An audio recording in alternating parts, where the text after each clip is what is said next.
Greetings everyone! Welcome to a retro review of Sonic the Hedgehog, and we are going way back on this one. Yep, issue 38. At this point, the comic had more sad AM influences. In fact, this issue's main story could fit right in with the cartoon. So, what is this main story?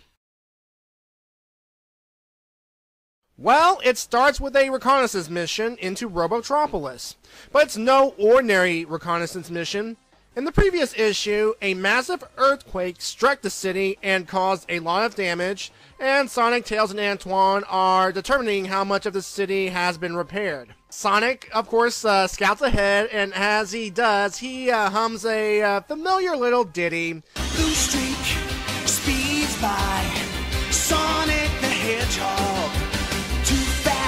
For the naked eye, Sonic the Hedgehog. Oh yeah. Well, they try to remain hidden, but unfortunately, they are ambushed by those camouflage-colored super robots, the Combots, last seen in issue 34. By the way, it's also storming during this mess. Why? Well, it's a plot point. Lightning struck a Combot that was next to Sonic, and it exploded in the Hedgehog's face, knocking him out. Tails feared the worst and ran to get help, but come on, do you really think Sonic bought the farm here?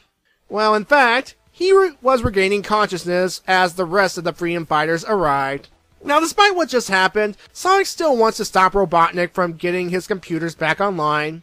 Now, as he's about to run, he trips. I mean, it's no big deal, right? I mean, he's just slowly recovering, right? I mean, he just had a near-death experience, so it'll take a little while for him to get back on his feet. Anyway, he regains his composure and starts running again. Now, Bunny starts running right beside Sonic. What the heck? And Sonic's like, Bunny, when did you get super speed? Well, Bunny delivers some not-so-good news. Sonic has lost his super speed. You're too slow. And Rotor explains via techno-babble how Sonic could have lost his speed. What it boils down to is, lightning struck the Combot, and when Sonic was caught in the explosion, some of those particles got onto Sonic, which prevents him from speeding up. Nicole offers the following solution. Since a single power ring enhances Sonic's speed, perhaps multiple rings might restore the speed. And thus, the Freedom Fighters are off to the Lake of Rings. On the way, they are ambushed by Combots with cloaking devices. Now, as most of the Freedom Fighters were captured in the ambush, Sonic tossed his power ring into a Combot and dived into the nearby lake while that Combot explodes. There's a lot of explosions in this issue. The rest of the Combots presume Sonic's dead and takes the rest of the Freedom Fighters back to Robotropolis. Sonic is rescued by Sally's trainees. Now, if they look familiar, 3 of them are actually future members of the Acorn Council. Now, Sonic has managed to acquire a new power ring from the lake, and despite only having 1 ring and still having no speed, he is determined to get his friends back. The group makes contact with the spy network, who tells them that the security has not been restored where the Freedom Fighters are located, and that they should be able to get in through a narrow passageway. The light brown dog there, it's future villain Sleuth Dog. Anyway, the group infiltrated the building where Robotnik, having been informed of Sonic's condition, has planned another ambush. Sally's trainees are obviously no match for the Combots, and, well, neither is Sonic. Oh, he wishes he has another power ring in possession when he suddenly remembers he has another one in his backpack. What? Whoa, what? I don't believe it. No. Talking about pulling something out of, Deus Ex Machina. No.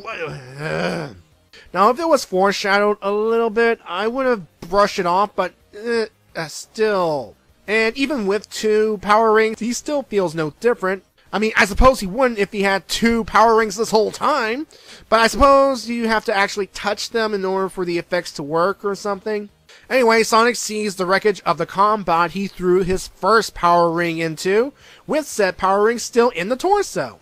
And Sonic reaches for that ring, and once he gets it, he's back.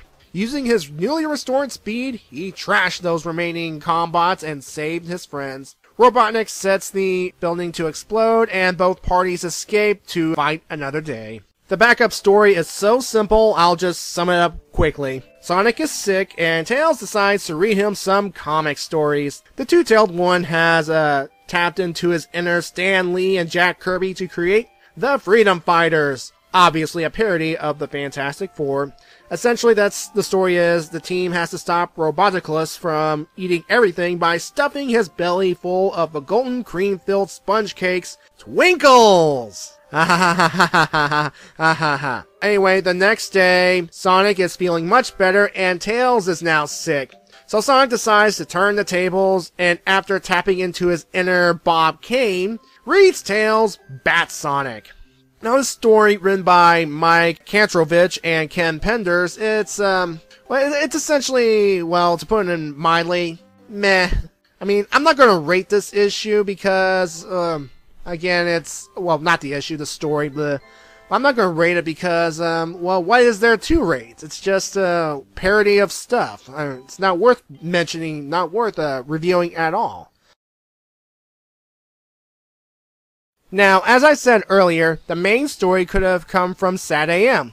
I mean, I could see a plot like this in the cartoon of Sonic losing his speed and finding a way to get it back. I mean, it's a nice nod to the series by incorporating the theme song into the story. Now, with that said, my major problem is pulling another ring out of the backpack. Lame. I mean, at least give a better explanation. I mean, have the power rings as a power source for the combots. I mean, I would have bought that, but whatever. The story is written by Kent Taylor, and to be fair, I'm not that familiar with this person, unlike the main writers like Ken Penders or Ian Flynn. I mean, I don't know if this person has written other stories in the comic. I'm going to have to do some research and dig a little deeper, but yeah. And the art here is provided by Manny Gallen, and I do know of this person, and it's alright. The art's okay. I don't mind it that much. Although, to be fair, at this point, I've been spoiled on too much Tracy, too much Ben Bates, too much Jamal Peppers, Stephen Butler in his current incarnation and whatnot, and especially Spaz. I mean, it's, like I said, it's okay. I mean, I've seen worse art. I have seen worse. I will give this issue a 7, and here is where I say goodbye.